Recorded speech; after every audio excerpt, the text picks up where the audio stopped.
Okay. So, kamusta po mga ka-Streetwise? Ako po si Takero Miyamoto at welcome po sa aking munting channel. So, mga kababayan, ito, mainit na balita to ngayon na si Franz Castro po at si Satoru Ocampo ay makukulong po ng 6 na taon.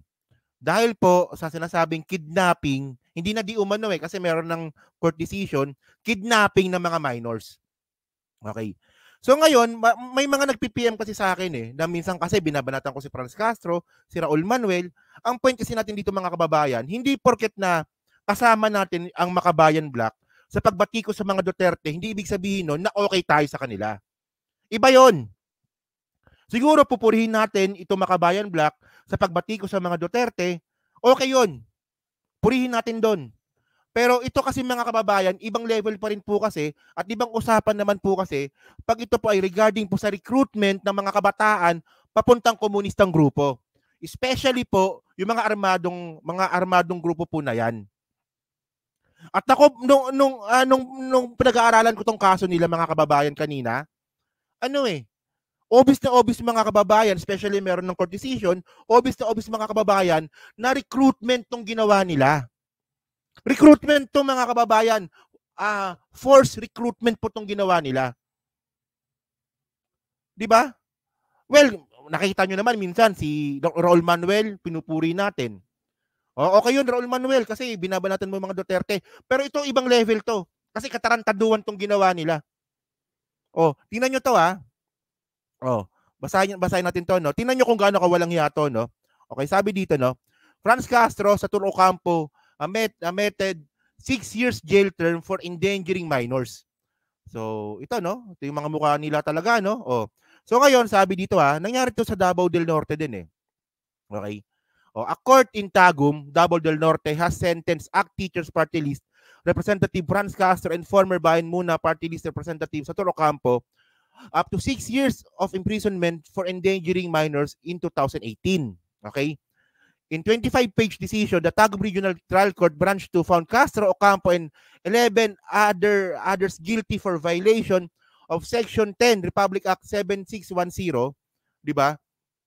Or the Special Protection for Children Against Abuse, Exploitation, and Discrimination Act and sentenced them to imprisonment from 4 years to 6 years. So, ibig sabihin nito mga kababayan, makukulong po si Franz Castro. Di ba? Okay. So, ano ba talaga nangyari? Ayun ang tanong dito. Ano ba talaga nangyari? So, teka lang, napaano tayo. Yan, okay. Continue. Sabi dito. Tapos meron pang fine, 10,000 lang pala yung fine. Okay. The court ordered them to pay jointly and severally 10,000 as civic indemnity and 10,000 as moral damage, so 20,000 to each minor with an interest rate of 6 years per annum from finality of the decision until full payment. Okay? Records reveal that the prosecution has established proof beyond reasonable doubt that the accused committed acts determined to the safety and well-being of the minor lumad learners, it said. Okay? So sabi dito, no? Meanwhile, the court acquitted Pastor Edgar Ugal. So may mga pari pa pala, no? Reverend Ryan Magpayo, Eller Ordaniza, and Reverend Juni Jaime for failure of the prosecution to prove their guilt beyond reasonable doubt. So may mga pari pa palang kasama. So ito mga kababayan, no? Ito yung kaso ni Satoru Ocampo at ni Franz Castro. Noong 2018, ito yung mugshot nila. So, si Franz Castro pala 5'1", alit lang niya lang pala, no? 5'9" pala si Satoru Ocampo. So, ngayon mga kababayan, ano ba talaga nangyari dito? So, ang nangyari pala ito mga kababayan, noong 2018, nagkaroon po kasi ng inkwentro. At naipit po itong mga lumad. So, ngayon meron pang inkwentro yung mga rebelding komunista at saka yung yung armed forces natin. At syempre, tuwing merong inkwentro, meron pong mga casualties po yan. Meron po na apektuhan.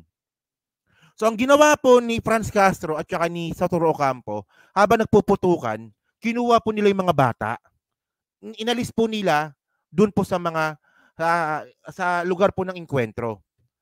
So, nakakapagtaka dun mga kababayan, bakit ang layo na nila nung sila po ay nahuli?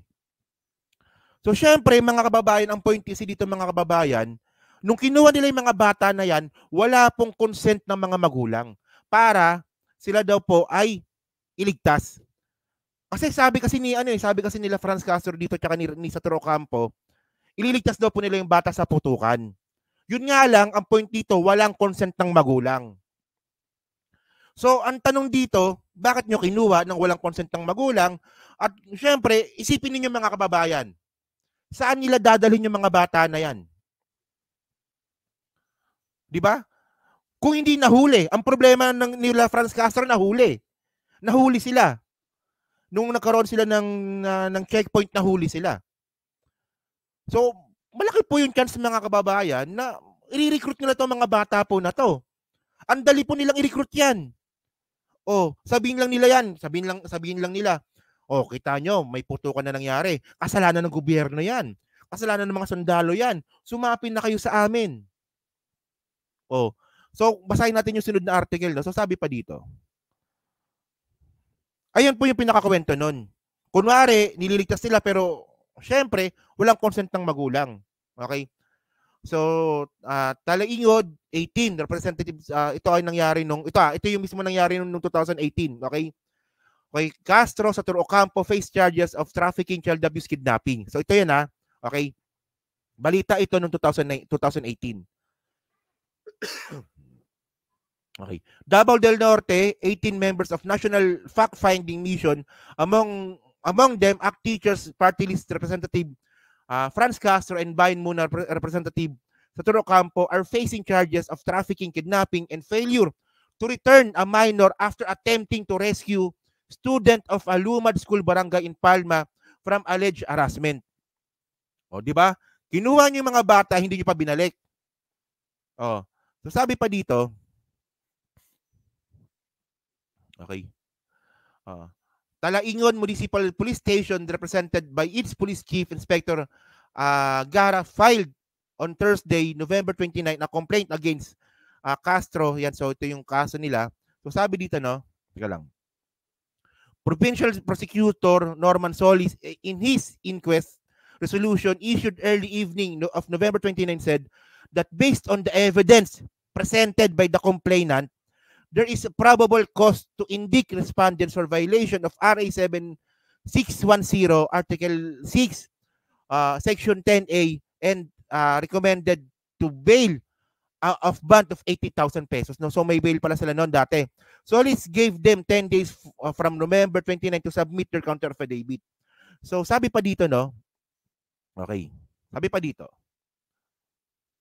Ito yung sinasabi ko sa inyo kasama si Lisa Mase, the rescue of 14 minors has resulted to the arrest of 18 individuals who transported said minors without authority and further implementation of the warrant of arrest of Mr. Saturo Ocampo by virtue of warrant of arrest issued by Honorable Turla, presiding judge of the 3rd Judicial Region, Branch 40. Okay, Ocampo was charged with 3 other activists, Lisa Masa, Rafael Mariano, and Teddy Casino, for trouble murder in 2016, and judge issued a warrant of arrest against of the last July 11 on August 1. Okay? So yun mga kababayan, so kasama pala si Lisa Masa, So ngayon mga kababayan, nung nahuli nga po sila Franz Castro, ang palusot nila, hinaras daw po sila ng mga pulis. 'Di ba? So mas maganda dito mga kababayan, may video dito Teka lang. Okay. Ito to. Ito yung balita nung 2018, hinanap ko pa talaga to, So sabi dito. Tingnan niyo Franz Castro at dating congressman Saturo Ocampo sa halos 80 taong umano'y hinarang kagabi sa checkpoint sa Talaingod, Davao del Norte. Ayon sa pulisya, nakatanggap sila ng ulat na may mga bibiyahing menor de edad ang grupo. Sa checkpoint, nakita ang 5 van na may sakay na 14 na menor de edad. Wala umanong maipakitang dokumento ang grupo para sa kanilang mga kasama. Dahil dito, inimbitahan umano sila sa police station. Hindi naman daw malinaw sa kampo ni Castro kung bakit sila dinampot. Habang bumibiyahe, may nadaanan daw na spikes ang kanilang convoy kaya na-flat-tan sila ng gulong. At habang pinapalitan nila ang mga ito, nakarinig sila ng putok ng mga baril. Miyembro lang din daw sila ng humanitarian mission na tutulong sa mga lumad na lumikas sa gitna ng operasyon ng militar sa Talaingod. Nananawagan naman ang grupong karapatan na pakawalan na ang grupo ni Ocampo at Castro. Ngayon, paawa pa sila ngayon, So ngayon mga kababayan, no, ito yung palusot nila. Ililigtas lang daw nila yung mga bata. Yun nga lang mga kababayan, iba pa yung sinasabi ng mga magulang. Ito, meron ako nakitang video dito na nagrereklamo pa yung mga magulang. Ito panoorin nyo to ha. So yung salita kasi nila dito, parang salitang Bisaya ata or parang lingwahe nila, no? Hindi ko maintindihan. Pero at least mga kababayan, merong subtitle. Okay? So ito, panoorin natin to ha. Ito yung subtitle niya eh. Ito. Yan. May subtitle sa baba to. May pagawasan nato duha ka buong mga bata. Opo, pwede pong teacher mag-istorya. Pwede po. Sige po. Mangutano nato, o gihagas ba mo dito? Unsa man, nga anong makaingon mo nga? Ha? Ang bata, ang bata. Pwede po. Para matanong kung ito. Ano bang sabi dito? Teka lang. Hindi ko babasa. Para may tanong kung hinaras ba kayo ang bata, baka kasali yung guro nila, bakit sabihin ninyo na may emergency? Okay? Sige. Pwede pong Uban ang maestra, nga anong makaingon mo nga emergency? Nawa man nagiun sila dito. Hindi naman sila inaano doon. Di ba bakit daw nila kinuha? O nga no, ito nagsasalita dito, yung kapitan ng yung Bay Pilar Libayaw. So bakit nga pala kinuha nila Franz Castro yung mga bata na wala namang problema daw? Ayan no, sabi ng lumad to ba't nyo pala kinuha yung mga bata na wala namang palang problema? Sige. Bitas tungas gabi kung saan may problema. Pero naabay giras bukid doon sa. Kung Bisaya Ito yung tatay. ang maestra ninyo, kang dala ninyo. Pero ang mga bata yan yung dala. Kay Dali nyo yung mga bata. gisulti lang mo dito sa silaban nga ayaw na kami sa eskwela ninyo. Una-una, dahil, ma'am, estudyante na mo nga college, gipatay ninyo. Kahit nga dato, gipatay ninyo. Pero na ang dato namatay. Kara musulod mo dito, nanay gira. Ayun. So, yung mga lumad pala mga kababayan, sinisisi pa yung mga diba? Sinisisi pala sila Franz Castro. Diba? Na sila talaga yung nagsisimula ng gera, no? Kay pamatiyo ninyo ang mga dato. Mauna nga mo, ayaw na kami sa inyo. Kini diri karon pagtuon ninyo makagawas mo, dili sugod na makagawas mo. Basta din ninyo inawag ang mga bata. Dili po pwede nga kami inyong i-block. Dili na kami mahadlok mamatay kay di pamatay na kami ninyo. naman po namin kayo. Hindi magka-brother. Hindi naman po yun yung puyo na. Karaliyo, kami ang mamatay. Nya kamo. Kamu ang gumaysala, dapat kamu ang among i-blaster. Dili kami kay taga dili. Di ba? So ngayon mga kababayan, ang point dito mga ka-streetways, no? Hindi naman po kasi mahatulan ng guilty itong sila Franz Castro kung walang statement yung mga bata at saka yung mga magulang, pati mga teachers. Ako naniniwala kung ganun po yung proseso natin eh. Bago makapag-decide itong mga husgado natin para i-convict ang isang tao, hingi po yan ng mga statement po ng mga tao, ng mga taong involved. So malamang itong mga nagrereklamo na to, malamang nagsalita din po yan dun po sa kaso, dun po sa korte, at talagang tinuturo po talaga nila na mayroong kidnapping po talaga na nangyari noong 2018. So yun mga kababayan, no? So kayo, nung masabi nyo nga po dito, hindi actually, no? Ito yun eh. Okay? Yung pagiging komunista, ano yan eh, ideology yan eh. Para sa kanila wala namang problema yan eh. Kung komunista kayo, okay yan. Parte po yan ng ating sistema ng pamamahayag. Freedom po natin maniwala sa bagay kahit po bullshit yan. Pero ang mali kasi dito, yung mag-recruit kayo ng bata, di ba, yung mag-kidnap kayo ng bata para turuan ninyo na magalit sa gobyerno and then paghawakin nyo ng baril. Ayun po yun. Ayun po yung mali doon. Kung komunista kayo, okay yan, walang problema yan. Pero kung hawak na kayo ng baril, lalaban kayo sa gobyerno, mali na yun. Di ba? Well,